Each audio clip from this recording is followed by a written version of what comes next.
Are you ready, kids? Aye, aye, Captain! I can't hear you. Aye, aye, Captain! Oh, who lives in a pineapple under the sea? SpongeBob SquarePants! Absorbent and yellow and porous is he. SpongeBob SquarePants! If nautical nonsense be something you wish, SpongeBob SquarePants! then drop on the deck and flop like a fish. SpongeBob SquarePants! Ready? SpongeBob SquarePants. SpongeBob SquarePants. SpongeBob SquarePants. SpongeBob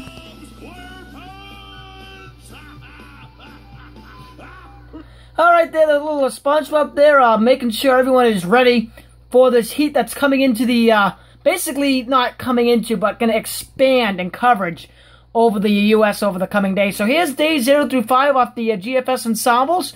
You can see the heat here really get going in the plains. I'm very, very concerned in this area here. We're going to have extended period stretch, maybe 4 to 8 days, starting really tomorrow, and getting worse throughout the week that's coming up. Of 90 to 100 degree heat here, maybe as high as 100 up into the northern states in Minnesota, St. Paul, early next week.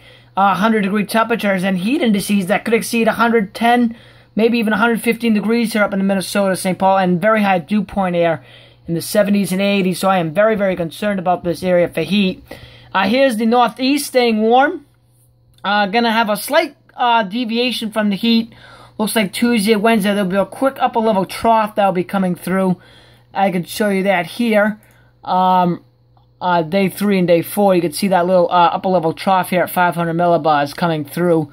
That will retard heat, but then after that, the ridge gets going. So there's the 5-day temperature, the 5-day 850s, and the 5-day anomalies, and you can see obviously this ridge. Let's move on to the days 6 through 10 temperatures. There it is, a lot of heat. It looks pretty hot. Every state here, some degree, if you will, above normal. And then obviously the core of the heat focused east of the Rockies in this period. And here's how it looks at 850. And again, here's the monster heat wave that's going to get going. And that's going to come east. And this is going to get interesting week 2 in the Northeast because it could get darn hot here in the Northeast as well. But you can see days 5 through 10, the core of the heat relative to average, 6 to 8 C above normal, will be focused here in the plains. And then here's how it looks at 500 millibars. Blowtorch the country. Days 11 to 15, 11 to 16 look like this. Actually, let's go back to 15. I mean, 15, 16, not much change. There's going to be a trough, I think, that comes into the plains that may try to cut some of the heat down. But it's going to get hot in the west, and it's going to get hot in the east as we end out the month of July. 5,000 foot temperatures look like that. And here's how it looks, 500 millibars. And you can see here, I think the focus will be here. And I'll try to pull up the 6 hourly. There's going to be a ridge that gets going in the west, I think. And there'll be a ridge that does get going in the east. And GFS here, not as, I think, good as representing this. But I do think that there will be a stronger ridge here in the northeast after about 10, 11 days. And the European does say that that will be happening. That there's going to be this trough will be a little bit stronger here. And this ridge will be stronger here. But anyway, I mean, this is a darn hot pattern for people who love heat.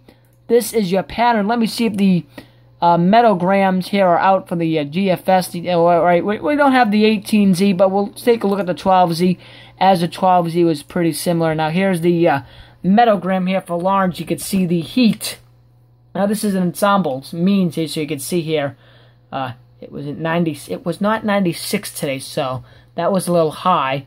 And it ain't going to be 93 tomorrow, but it will be 97 to 100 on Monday. So I like that. And then obviously you can see the cool down and then the jump back up here. Obviously days out to 10. Then here, as the means get farther apart, the temperatures come down. But you can see this period that I'm highlighting. It's probably starting Wednesday or Thursday going into the next week, the last couple of days of July. That it could get really, really hot again. You can see the 90s here that are focused in the northeast. And again, I want to pull up here, if I can, Minnesota, St. Paul. They're going to be frying daylights out of that out there as well. So let me just see if I can find their point here, right here. And here's St. Paul. Now you got to remember their averages are a little bit cooler up there, so they have upper 70s to lower 80s for average instead of mid to upper 80s. So this is relatively hot for them, and the European does hit 100 degrees up there over, I believe, early next week. So that, I mean, this is a very, very hot pattern, and it should be one to be taken very, very seriously here across everywhere. So again, here's the European. Quick look at the 2-meter temperatures off the side here, weather bell. And you can see here, it's going to get very, very hot in the middle, towards the middle end of the week. Upper 90s to low 100s, and there's the 100-degree air coming out of there. So again, this is a very, very hot pattern for much of the country, and it will be continuing through at least the end of July and probably maybe into the beginning of August. And I want to show you also really quick here the Canadian 1 through 5 look like this. Hot. Days 6 through 10 look like that, and then the 11 through 16 look like that. There's a quick look at the 500 millibar height analysis anomalies, and then you can see here the ridge and all this high heights. So this is a very, very hot pattern, and you can obviously see here the mischief that's going to continue in the Eastern Pacific here. There's a couple waves. Now we have Darby, which is right here. That's going to continue to strengthen over the next couple of days, then begin the weekend.